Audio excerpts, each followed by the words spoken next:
What happens when the most powerful man in the room, a billionaire who clawed his way to the top, decides to humiliate the wrong person? He's at a dinner that will define his legacy, surrounded by global investors. He glances at his waitress and sees nothing. A ghost in an apron, a prop for his power play. He calls her uneducated. What he doesn't know is that the woman pouring his $5,000 a bottle wine is the one person in the room who can destroy his entire empire. And she's about to do it in 5 different languages. The Ethelred restaurant, nestled in the granite heart of the St. Regis Hotel in New York, was not a place of comfort. It was a place of performance. Its 30-foot ceilings were adorned with frescoes of indifferent angels, and the silverware was so heavy it felt like a burden. For the patrons, it was a stage to perform wealth. For the staff, it was a stage to perform invisibility. Elena Rostova was the best at being invisible. Tonight, her invisibility felt like a lead weight. Her feet ached inside her sensible, non-slip black shoes. The stiff, starched collar of her uniform chafed her neck. She had been on a double shift for 12 hours, and the smile she wore, the polite, neutral, "Certainly, sir," smile, felt like a mask hardening into concrete.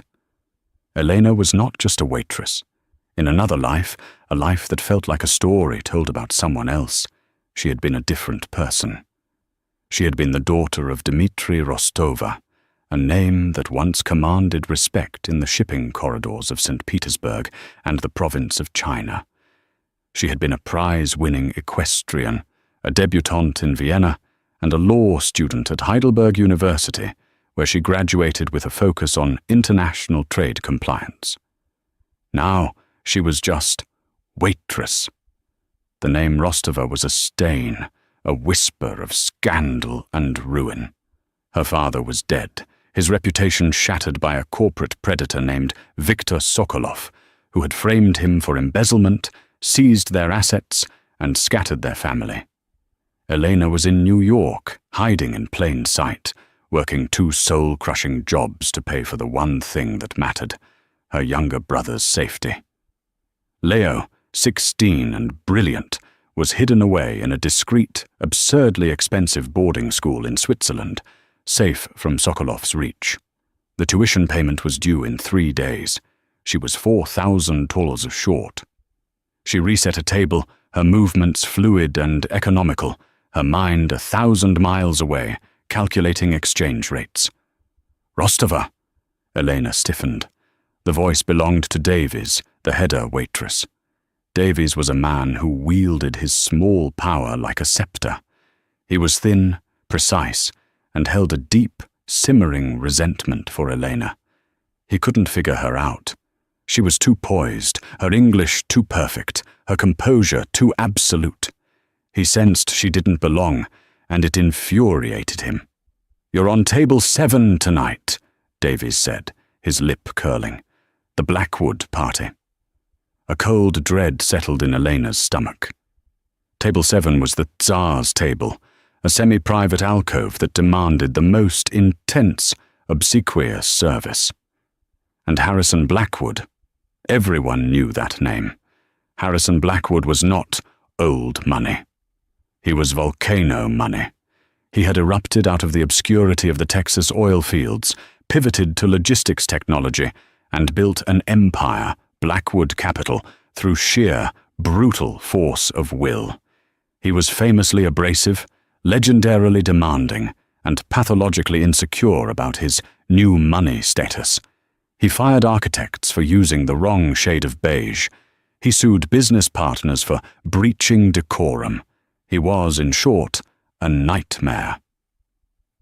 "He's dining with the Hayes delegation," Davies added, narrowing his eyes. "This is the $1 billion the province of China Hamburg deal. It's been in the Financial Times all week."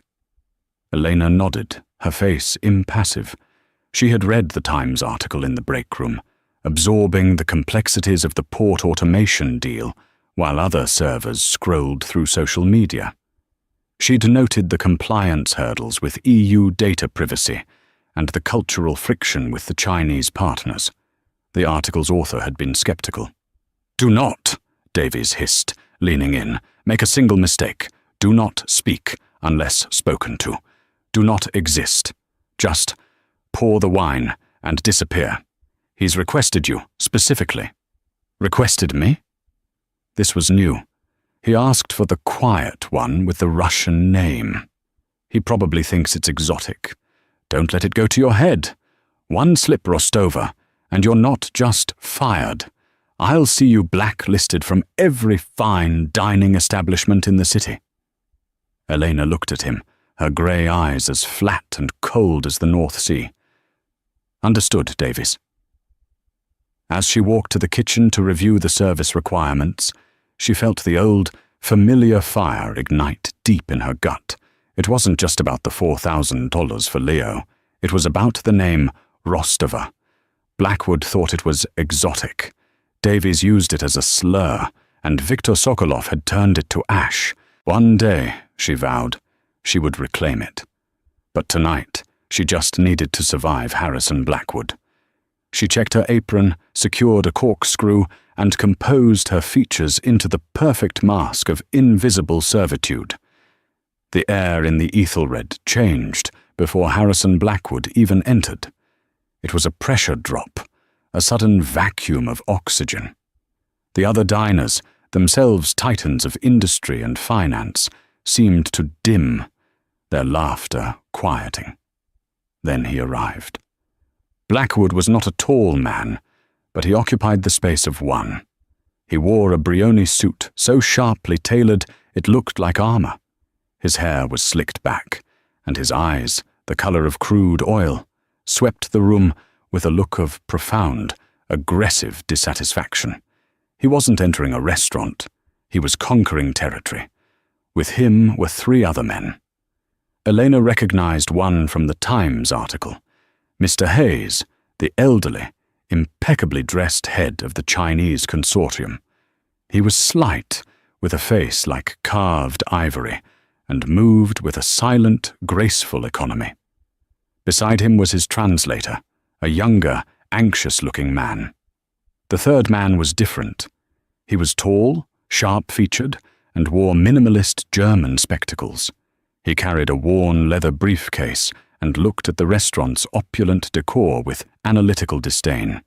This, Elena surmised, was the legal counsel Davies had mentioned. "Davies!" Blackwood boomed, not waiting to be greeted. "My table, and the wine, the 98 Latache, 5 bottles, now." "Of course, Mr. Blackwood, we have it decanting."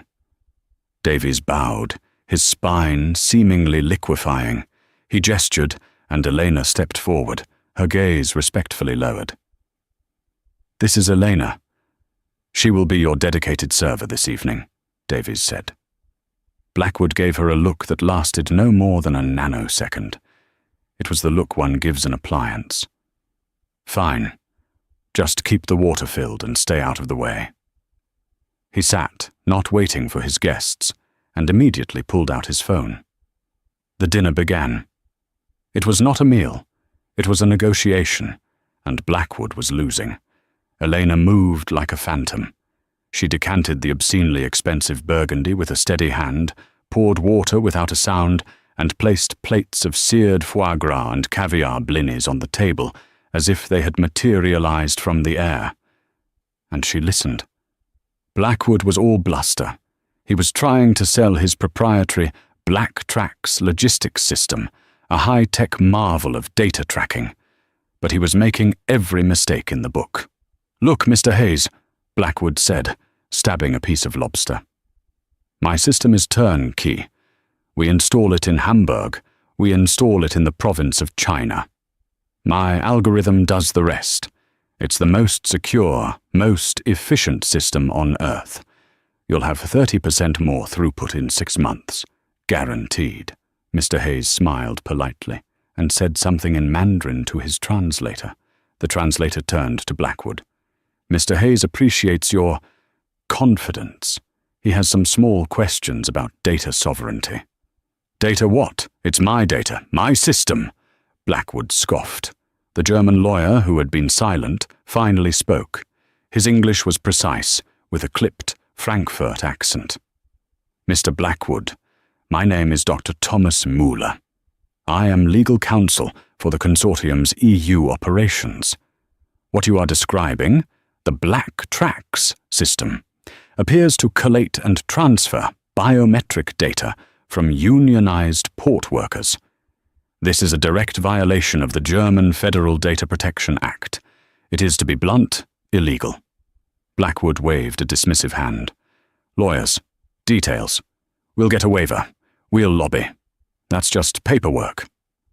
Dr. Muller's expression tightened. It is not paperwork, sir. It is the law. The Works Council in Hamburg would never approve it.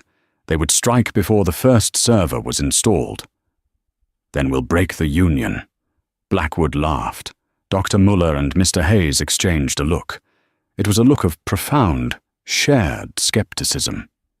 Elena, refilling Mr. Hayes's water, saw it clearly. Blackwood was a bulldozer trying to thread a needle. He saw rules as obstacles to be smashed, not structures to be navigated.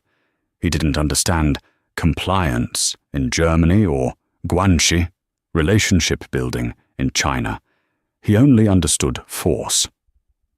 Look, Blackwood said, his voice rising, his face flushing with irritation from the wine and the resistance. I built my company from mud. I didn't have a fancy European education or a rich daddy. I fought for every damn inch. These rules and traditions you people talk about, they're just excuses for lazy, silver spoon failures who never had to work a day in their lives. Mr. Hayes, whose family could trace its lineage to the Ming dynasty, sipped his water, his face a mask. Dr. Muller, who held doctorates in both law and engineering, simply cleaned his glasses. Blackwood, realizing he was losing them, grew desperate. He needed his visual aid. He snapped his fingers, a sharp, ugly sound that cut through the restaurant's hushed murmur. Elena was clearing a bread plate. She did not respond to the snap. She finished her task, turned, and faced him. You, he barked, pointing at her. My briefcase. I left it with my assistant at the door. Get it. Elena paused. Sir, I am not permitted to leave the dining room during service. I can, however, have the concierge. Blackwood cut her off, his voice dripping with contempt.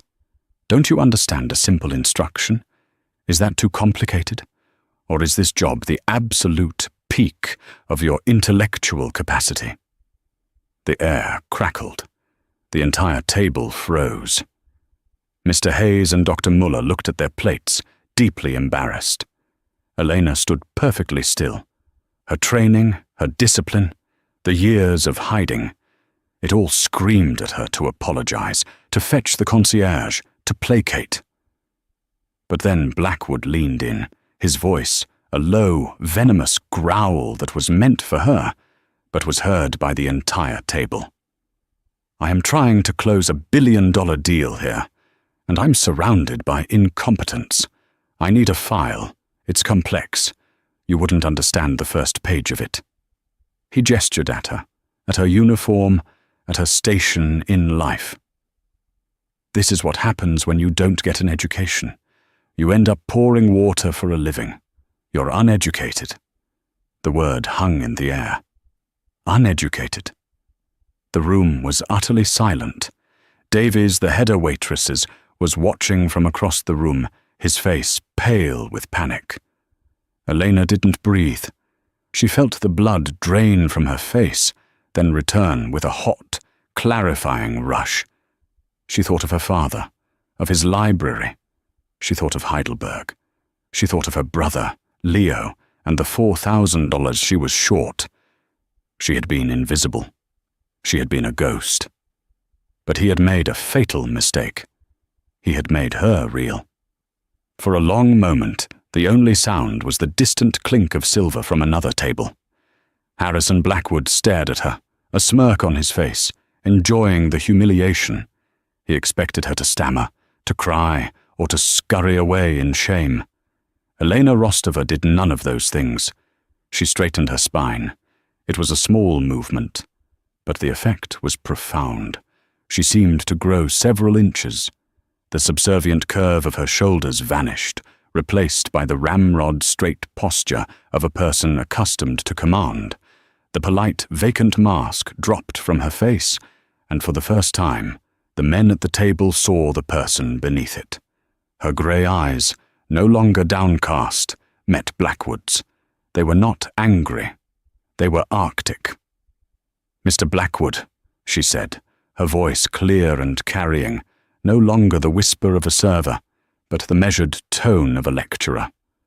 Her English was perfect, aristocratic, a transatlantic blend that spoke of expensive boarding schools and old-world high society. "Your assumption about my education is incorrect, but your rudeness is perfectly, unequivocally clear."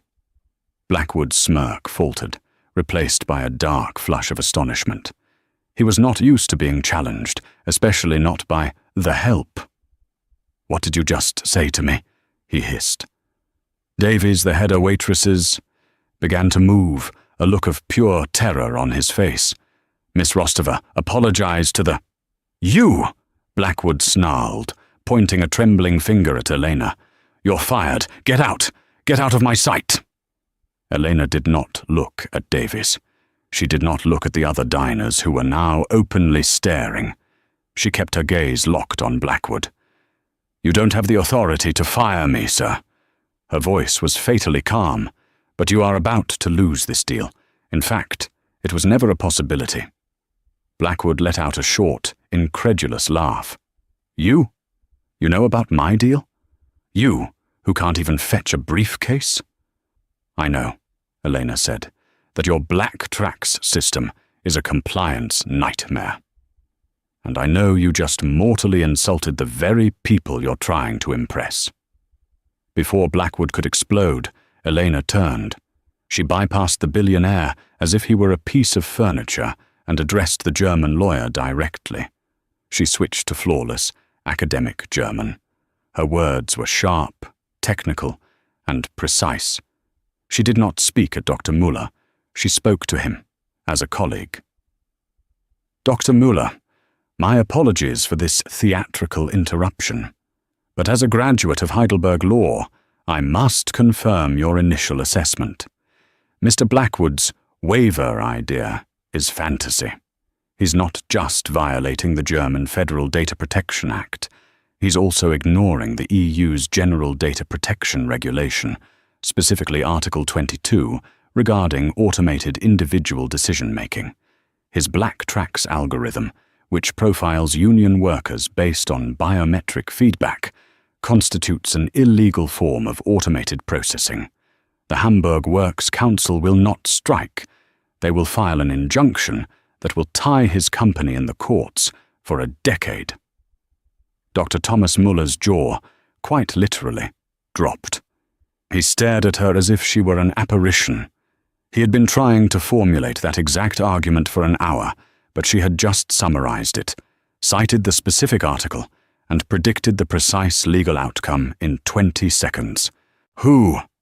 Dr. Müller stammered in German. "Who are you?" Blackwood was on his feet now, his face a mask of purple rage. "What is this? What is she saying? Speak English in my restaurant." Elena ignored him. She turned from the stunned German and faced Mr. Hayes. She bowed. It was not a servant's bow, but a short, respectful incline of the head, a gesture of equal standing. Then she spoke in fluent, formal Mandarin. The language shift was even more shocking than the German. The tone was completely different, less argumentative, more respectful and nuanced. "Honorable Mr. Hayes," she began, her voice resonating with the courtesy Blackwood lacked. "This man does not understand partnership. He speaks of breaking unions and guarantees. He does not understand that one must build a bridge before one can drive a truck over it. He has shown no respect for your customs, your time, or your wisdom. He believes he can bully the province of China Port Authority the same way he bullies his staff. Mr. Hayes's eyes, previously opaque and polite, widened. His translator looked at Elena, utterly bewildered. Elena continued in Mandarin, her voice hardening slightly as she made her final, personal point. My family, the Rostova family, did business in the province of China and Hong Kong for 3 generations. My father, Dmitri Rostova, taught me that guanxi is not a transaction, it is a responsibility. This man, he has no responsibility. He has no face. At the name Rostova, Mr. Hayes's composure finally broke. He sat bolt upright, his eyes searching her face. Rostova, he whispered in English. Dmitri Rostova. Blackwood was sputtering, lost, a king in a court where he no longer knew the language. What's going on? What did she say to you? This is a setup. This is corporate espionage. Elena finally turned back to him. The entire room was silent, a tableau of shock. Even Davies, the header Waitresses, was frozen by the door. Elena looked at him, and for the first time she allowed a flicker of her own contempt to show. She spoke in cold, precise Russian, the language of her ancestors, the language of the name he had unknowingly trampled. You mistake silence for stupidity. You mistake service for servitude. You sit here in your expensive suit, bragging about building an empire from mud. But you are still just mud, Mr. Blackwood. You are an empty man. You have wealth, but no value. She took a step back from the table. She looked at Davies, the header Waitress, and delivered one final cutting remark in perfect Parisian French. The dignity of service, monsieur, is not the absence of intellect. It is the mastery of composure, a concept which he, she gestured to Blackwood, finds utterly foreign. She smoothed her apron. 5 languages, 5 linguistic strikes, each one targeted, each one lethal. She looked Harrison Blackwood dead in the eye, switching back to the one language he could understand. That was German for his lawyer, Mandarin for his partner, Russian for my father, and French for the staff he despises. She paused, letting the weight of the moment sink in. And now, in English, Mr. Blackwood, you didn't just insult me. You insulted your guests by proving you are the most ignorant man in the room. You demanded a file you couldn't possibly explain on a deal you just illegally proposed to partners you've fundamentally disrespected. You, Blackwood stammered, his bravado utterly shattered, leaving behind only a hollow, vibrating rage. Me, Elena said, her voice dropping. I'm the uneducated waitress who just saved Dr. Muller 10 million in future legal fees, and Mr. Hayes $1 billion in a bad investment. The room was not just silent. It was stunned. Harrison Blackwood, the titan, the bulldozer, had been stopped cold by a waitress. He opened his mouth, but no sound came out. The silence that followed was a physical thing, heavy, brittle, and absolute. Harrison Blackwood, his face pale and slick with a sudden cold sweat, finally found his voice. It was a strangled whisper. "Security!" he choked out, looking wildly toward Davies. Get her out of here. She's insane. She's trespassing." Davies snapped out of his paralysis, fumbled for his radio. "Security to Ethelred. We have a situation." "That will not be necessary." The voice was quiet, but it cut through the panic like a diamond. Mr. Hayes had risen to his feet. He placed his napkin carefully on the table and looked not at Blackwood, but at Elena. "You are Elena Rostova," he stated, his English perfect, the translator now forgotten. "The daughter of Dmitri and Katerina Rostova." Elena met his gaze. The mask of the server was gone, replaced by the weary dignity of her lineage. "I am, sir." Mr. Hayes nodded slowly. Your father gave my company its first international shipping contract in 1993. It was a risk for him. We were unknown.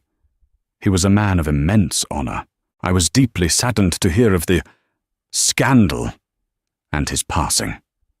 A new, dangerous variable had just entered the equation. This wasn't just a random business dinner. It was a ghost from her past. "He was framed, Mr. Hayes," Elena said, her voice tight. "By Viktor Sokolov. My father died trying to prove it." "I have long suspected as much," Mr. Hayes said, his eyes hardening. "Sokolov is a snake. But your father, he kept meticulous records." "This is not a family reunion," Blackwood exploded, his voice cracking. He was recovering, shifting from shock to damage control. "I don't know what con you're running here, you and this fallen aristocrat, but my deal stands. Dr. Muller, Mr. Hayes, this is unprofessional." Dr. Muller stood up as well, tucking his briefcase under his arm. He looked at Blackwood with a cold, academic finality. "Mr. Blackwood," the German lawyer said, "this dinner is over.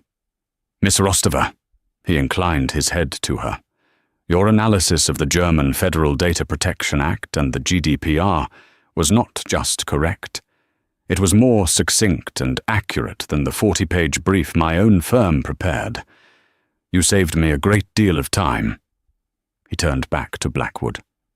"My counsel to the consortium is simple. Your Black Tracks system is legally toxic. To pursue this would be professional malpractice. We are finished here." "Finished?" Blackwood balked.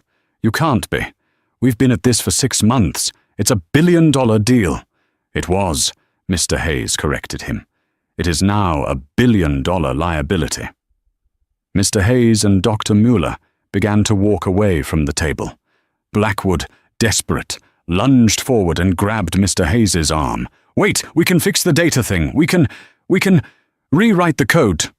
Mr. Hayes pulled his arm free with a look of pure disgust. It was then that Elena made her move. This was her one chance. Not just for a job, not just for Leo's tuition, but for everything. "Mr. Hayes," Elena called out. The men stopped her. "Mr. Blackwood is correct about one thing," she said, walking towards them, away from the table and the ruins of Harrison Blackwood. "The opportunity is real. The province of China-Hamburg route is the most valuable logistics corridor for the next century. His proposal is flawed, but the premise is sound." Dr. Muller raised an eyebrow. "But the legal hurdles—" "The legal hurdle is his method," Elena said, her mind racing, the years of study at Heidelberg clicking into place. "He's using a centralized proprietary system that steals data. The solution is obvious: decentralization. You don't need black tracks.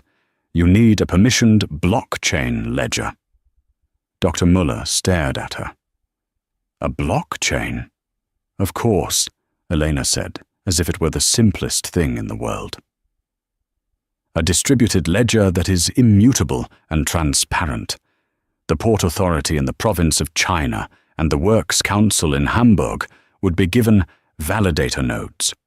All data, shipping manifests, container temperatures, customs clearance, is recorded publicly on the chain. It's compliant with Chinese data localization laws because the data isn't transferred to a central server. It's distributed. And it's compliant with the GDPR because no personal biometric data is ever collected. The trust is in the code, not in a central corruptible database." She looked from Mr. Hayes to Dr. Muller. "You don't need Mr. Blackwood's insecure black box. You need a transparent, secure, and legal digital highway. And that," she said, "is what my family has always specialized in building." There was a long, stunned silence. Mr. Hayes looked at Dr. Muller, and a slow, calculating smile spread across the older man's face. He saw it. He saw the new deal, a better, cleaner, more profitable deal with a brilliant, legally minded woman who happened to have a legendary name in shipping. "Miss Rostova," Mr. Hayes said. "You are, I presume, no longer employed by this establishment?" Elena looked over her shoulder at Davies, who was standing by the service station, his radio in hand, looking like a stunned fish. She reached behind her back, untied the strings of her apron, and pulled it off over her head. She folded it neatly and placed it on the corner of Blackwood's table, right on his bread plate. "I am available," Elena said. Mr. Hayes nodded. He reached into his jacket and produced a simple, elegant business card. "My car is waiting. Dr. Muller, you will join us. I believe we have a new partnership to discuss." He handed the card to Elena. "Thank you, Mr. Hayes," she said. "No," Mr. Hayes replied, gesturing for her to walk with him. "Thank you, Miss Rostova. It seems I have finally found the partner I have been looking for." They walked out together, the Chinese tycoon, the German lawyer, and the waitress in her black and white uniform, leaving Harrison Blackwood alone at his table, surrounded by 5 bottles of untouched $5,000 wine and the wreckage of his billion-dollar empire. The entire restaurant watched them go, the silence absolute. Harrison Blackwood did not move for a very long time. He simply stood, his hands flat on the white tablecloth, staring at the folded apron Elena had left on his plate. It was a tangible, crushing symbol of his defeat. The silence in the Ethelred was finally broken by Davies, the header waitresses, who approached the table with the trepidation of a man approaching a wounded bear. Mr. Blackwood?" Davies ventured. Will there be anything else, sir?" Blackwood slowly raised his head. His face was a terrifying, mottled mask of humiliation and rage. His eyes, those oily, aggressive eyes, were completely dead. "Get out," he whispered. "Sir, the bill!" "Get out!" Blackwood roared, sweeping his arm across the table. The 5 massive, half-full bottles of Latache, the crystal glasses, the heavy silver, the plates of congealing food. It all crashed to the floor in a devastating explosion of glass, burgundy, and sauce. Diners screamed. Staff scattered. Blackwood stood panting in the center of the wreckage. He was no longer a titan. He was just a man having a tantrum. He kicked a chair, grabbed his coat, and stormed out of the restaurant, leaving the chaos and the astronomical bill behind him. Davies, pale and shaking, surveyed the damage. The wine alone was worth more than his annual salary. He had not only lost his most high-profile customer, but he had also been ground zero for the most catastrophic VVIP dinner in the St. Regis's history. And that girl, Rostova, he had threatened her. He had called her exotic. He suddenly felt very, very cold. His career was over. Meanwhile, Elena, Mr. Hayes, and Dr. Muller sat in the silent, pearlescent leather interior of Mr. Hayes's Maybach as it glided through the rainy New York night. "Your technical proposal," Dr. Muller said, breaking the silence, "was remarkable. A permissioned blockchain is an elegant solution, but it is theoretical. The implementation would require a new joint venture," Elena said, her voice still electric with adrenaline. "A neutral third party to build and manage the chain. Not your consortium, Mr. Hayes. Not your EU partners, Dr. Muller. A new entity, founded on the principles of transparency we just discussed." Mr. Hayes was looking at her, his head tilted. "You have, of course, a name for this new entity?" "Rostova Hayes Global," Elena said, without a moment's hesitation. "We combine my family's legacy and your current market power. We build the new digital Silk Road. We take the Hamburg, the province of China contract, and then we expand. Rotterdam, Singapore, Los Angeles. We replace the black tracks model of centralized control with a new model of decentralized trust. Dr. Muller was already typing furiously into his tablet. The legal framework would be Swiss, jurisdiction in Geneva, arbitration rules. It's viable. It's very viable. Mr. Hayes simply smiled. You have your father's vision, Elena Rostova. But you have your mother's fire. Katerina was a remarkable woman. You knew my mother? Elena asked, stunned. Of course. She was the one who corrected the ballast calculations on the province of China Star in '95. Saved the whole shipment. He chuckled. Your father got the glory, but your mother did the math. You are very much their daughter. He tapped his window. The car was pulling up to the Waldorf Astoria, where his delegation was staying. Miss Rostova, he said, his tone shifting back to business. You are $4,000 short on a tuition payment for your brother, Leo, at the Institut La Rose in Switzerland. It is due in 3 days. Elena froze. The adrenaline vanished, replaced by a cold shock. How could you know that? You used your real name to get a job, my dear, Mr. Hayes said gently. And you are the daughter of Dmitri Rostova. After Viktor Sokolov's takeover, you became traceable, especially to those of us who wondered what really happened. He pulled a checkbook from his jacket. Consider this a signing bonus, a retainer, for the CEO of Rostova Hayes Global. He wrote out a check and handed it to her. It was not for $4,000. It was for $250,000. That is to secure your brother's safety and to find yourself an apartment befitting your new station, Mr. Hayes said. My team will wire the operational capital to a new account tomorrow. We will need your full proposal by Monday. 9 a.m. My suite. Elena looked at the check, her hand trembling. It wasn't just money. It was safety. It was breathing room. It was the first step back. Mr. Hayes, I don't know what to say, she whispered, the tears she had refused to shed in the restaurant now blurring her vision.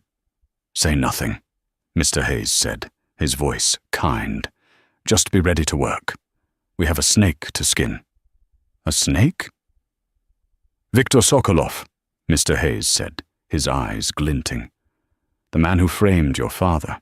Did you know his primary logistics partner, the one he uses to launder his stolen assets, is Blackwood Capital? The world tilted. Blackwood, Elena whispered. He wasn't just a random bully. He was Sokolov's partner. He was, Mr. Hayes confirmed. And with your testimony and my father's old records, I believe we are about to destroy them both. You did not just save my deal tonight, Miss Rostova. You just gave me the weapon I have been waiting 15 years to find.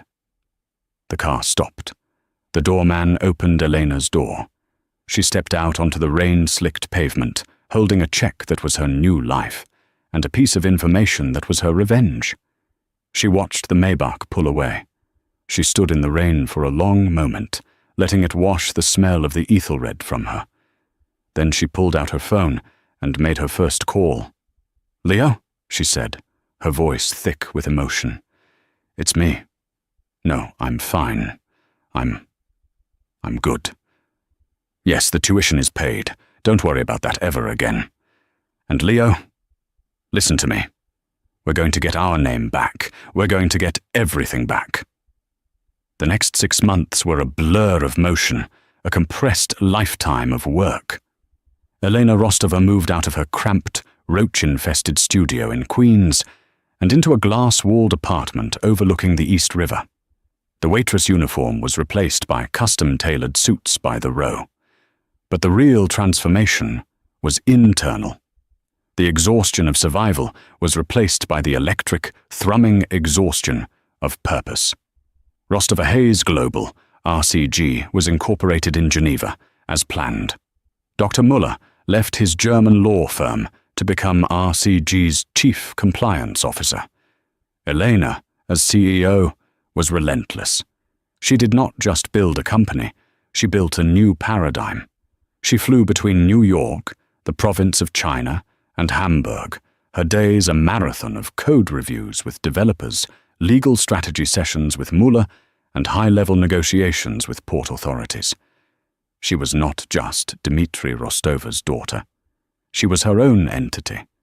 She was brilliant, ruthless in her pursuit of efficiency, and, thanks to her time at the Ethelred, she had an uncanny ability to read a room. She knew what people wanted before they did. She understood their insecurities, and she never, ever mistook silence for weakness. The Hamburg, the province of China deal was signed within 2 months.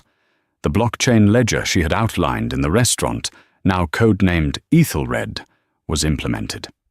It was a staggering success. It cut customs processing time by 70% and eliminated fraud, all while being 100% compliant with both EU and Chinese law. The world took notice. Rotterdam signed on. Then Singapore, RCG, the company that didn't exist a year ago, was now the new standard in global logistics. And all the while, in the background, Mr. Hayes and Elena worked on their second project, dismantling Viktor Sokolov. Mr. Hayes's old records were a treasure trove. He had kept every ledger, every email, every scrap of correspondence with Dmitry Rostova. When cross-referenced with the new data, they were digging up on Blackwood Capital. A dark picture emerged. Sokolov hadn't just framed Dmitry. He had used Blackwood's Black Tracks system to create a ghost ledger of fictional shipping containers, using them to launder tens of millions of dollars from his illicit activities in Russia. Blackwood, in his greedy desperation to expand, had been a willing accomplice.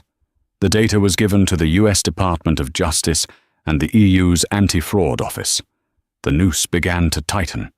Harrison Blackwood's life, meanwhile, had imploded. The story of the dinner at the Ethelred had become the stuff of Wall Street legend. It was whispered in boardrooms and laughed about at bars. To get blackwooded became a new verb, meaning to be spectacularly, publicly, and fatally humiliated by one's own arrogance. His stock, already leveraged, plummeted. His partners, spooked by the cancelled deal and the whispers of his instability, pulled their capital. The province of China deal was his last hope. When it evaporated, he was left with nothing but debt and ridicule. He was forced to sell his penthouse, his jet, his art collection. He went from being a titan to a pariah. The volcano was extinct. Then, the indictments came down. Viktor Sokolov was arrested in Monaco, and Harrison Blackwood, whose only real crime he thought was being a bully, was arrested by federal agents at his rented condo in Miami for conspiracy to commit wire fraud and money laundering. The man who had clawed his way up from the mud was going to prison. His empire was seized by the government, his name synonymous with disgrace. 1 year to the day after Harrison Blackwood's empire crumbled onto a bed of broken burgundy glass, Elena Rostova walked through the vaulted lobby of the St. Regis Hotel. The air was different this time. Before, the lobby had smelled of anxiety, of polish used to mask fear, of the faint, greasy odor of the service corridor that clung to her uniform. Now it smelled of what it was supposed to: old money, fresh-cut lilies, and the subtle, leathery scent of power. She was not here as a servant. She was not here as a ghost. She was here as a guest. The doorman, the same one who had never once met her eyes, now rushed to open the door, his face bright with practiced recognition. "Good evening, Ms. Rostova. A pleasure to have you." "Thank you, James," she replied, using his name, a small courtesy that made him stand a little straighter. She had made it a point to learn the names of all her staff at Rostova Hayes Global. She was dressed in a simple, perfectly tailored navy blue Acris suit, a Bottega Veneta clutch in her hand. Her hair, which she used to pull back in a severe, functional bun, was now cut in a sleek, powerful bob that framed her face. She was the picture of the new establishment, modern, sharp, and absolutely in command. She was on her way to the King Cole Bar to meet Dr. Muller for a celebratory drink, but she had arrived a few minutes early, and she had one last piece of business, a personal loop to close. She turned away from the bar and walked, her heels making a sharp, confident sound on the marble floor, toward the ornate entrance of the Ethelred. The restaurant was just beginning its evening service. It was exactly as she remembered. The tables were set with their oppressive, heavy silver. The frescoes of the indifferent angels still looked down from the ceiling. At the far end of the room, she could see table 7, the Tsar's table, set and waiting for its next performance.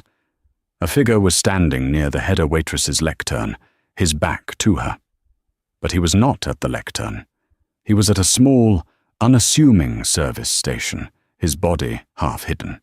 He was refolding napkins. Elena watched him for a long moment. He seemed thinner, his shoulders stooped. The proud, tyrannical posture was gone, replaced by the weary slump of demotion. He turned to grab a stack of menus, and his eyes swept the entrance. He saw her. The recognition was instantaneous and catastrophic. Davies, for it was him, froze. The stack of menus slipped from his grasp and scattered across the floor. His face, which she remembered as a mask of petty contempt, contorted into something new. It was fear. Pure, unadulterated, agonizing terror. He was not looking at a former employee. He was looking at the new titan of global logistics, the woman whose face had been on the cover of the Financial Times just last week under the headline, "The Rostova Reckoning: How a New Blockchain Architecture is Disrupting a $1 trillion Industry." He saw the ghost who had returned to haunt him. Only now she was the one who could sign the checks, who could buy the hotel, who could end his career with a single, whispered word. He stooped, fumbling to pick up the menus, his hands shaking. Ms. Rostova," he stammered, his voice a dry croak. I wasn't expecting." He straightened up, his face pale and slick with a sudden cold sweat. He was bracing for the blow. He was waiting for the revenge, for the righteous, fiery speech, for her to call the general manager and have him thrown into the street. He remembered his own words to her, sharp and clear as yesterday. "One slip, Rostova, and I'll see you blacklisted from every fine dining establishment in the city." Elena looked at him. She saw a small, frightened man, trapped in a gilded cage of his own making. She felt nothing. Not anger, not pity, not even the satisfaction of victory. She simply felt distance. She could destroy him, she knew that. She had the power to crush him as Blackwood had tried to crush her. But she had learned a vital lesson in the last year. Exercising power was for bullies. Possessing it was for leaders. Crushing Davies would be a Blackwood move.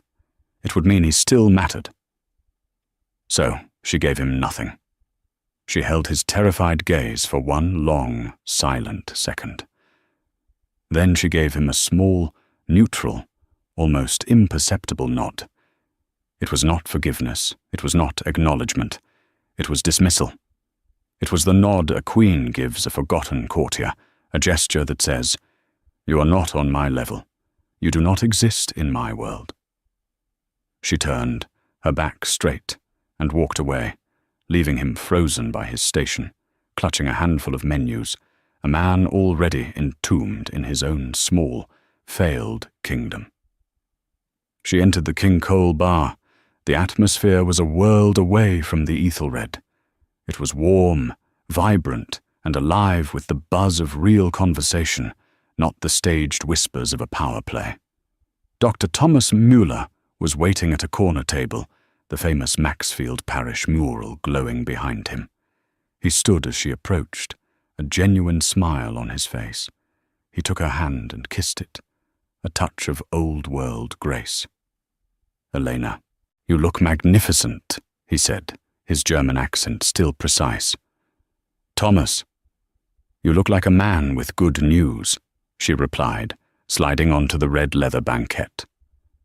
2 glasses of Krug champagne were already waiting, beaded with condensation. "A historic day," Muller corrected her, lifting his glass. "I just received the final confirmation from the DOJ, not 30 minutes ago." Elena felt her heart quicken. "Blackwood?" 20 years, Muller said, his voice clipped with satisfaction. "Federal prison. No possibility of parole. The judge was unimpressed. Apparently, Blackwood tried to testify in his own defense, claiming he was the victim. He called you a corporate spy planted by the Chinese. The prosecution used his own words from the Ethelred dinner, which several patrons recorded, to paint a picture of profound and unrepentant arrogance. The jury was out for less than an hour.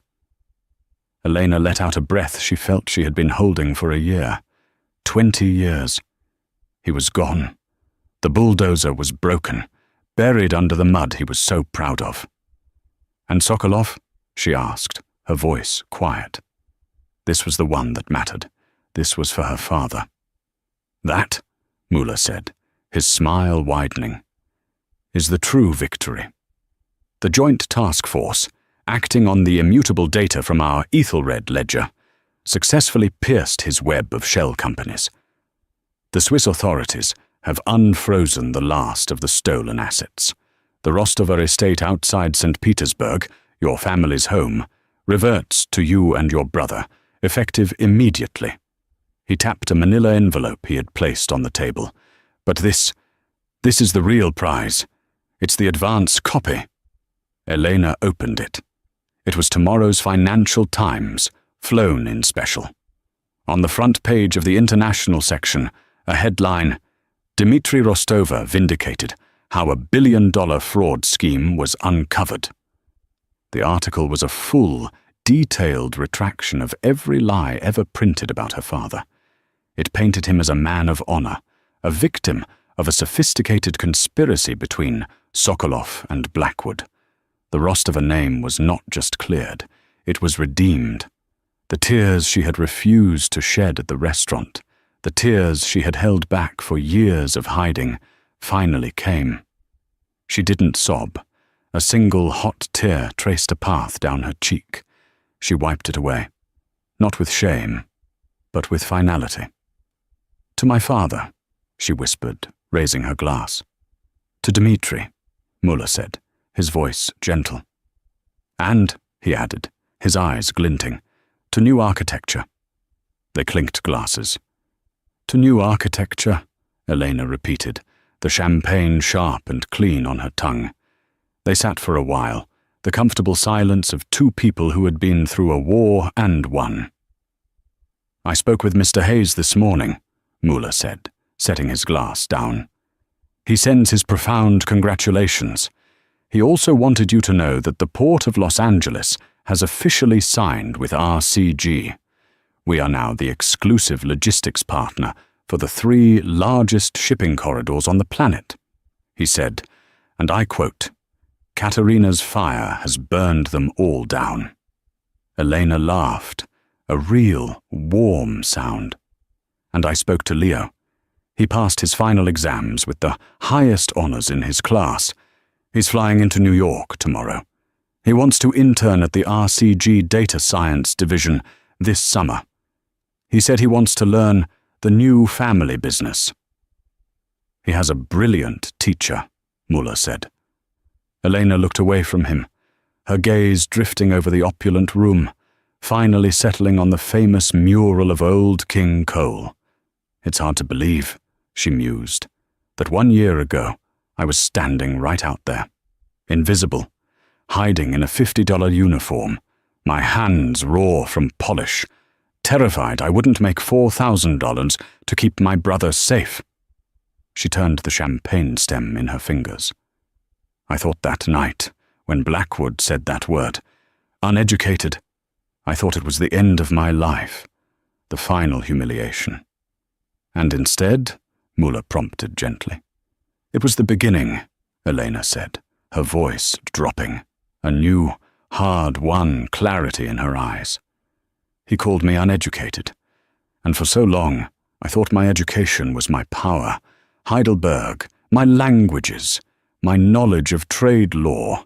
I was wrong. That was only half of it. She leaned in, her voice intense. My real education, my complete education, happened in that dining room. It happened while I was carrying trays that weighed more than my pride. It happened while I was being invisible. Heidelberg taught me what to think, but the Ethelred, it taught me how to see.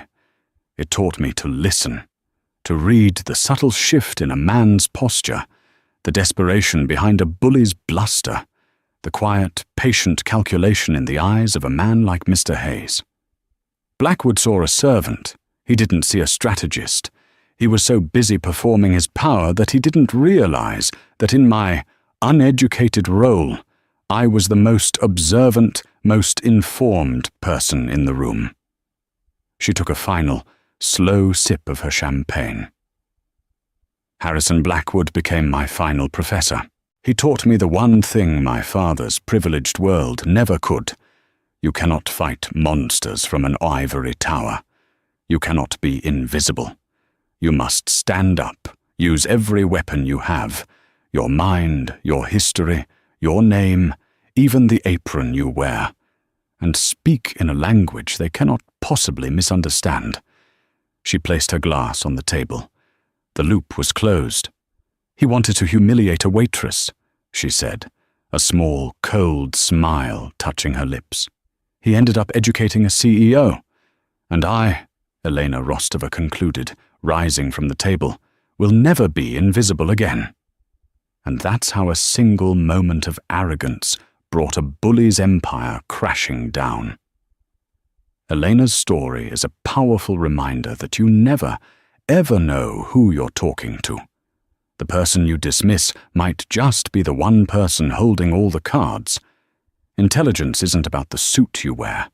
It's about the mind you've built. What did you think of Elena's comeback? Which of the 5 languages was the most powerful blow? Let me know your thoughts in the comments below. If you loved this story of justice and revenge, do me a favor and hit that like button. Share this video with someone who needs to hear it, and be sure to subscribe and ring the bell so you never miss another story. Thanks for watching.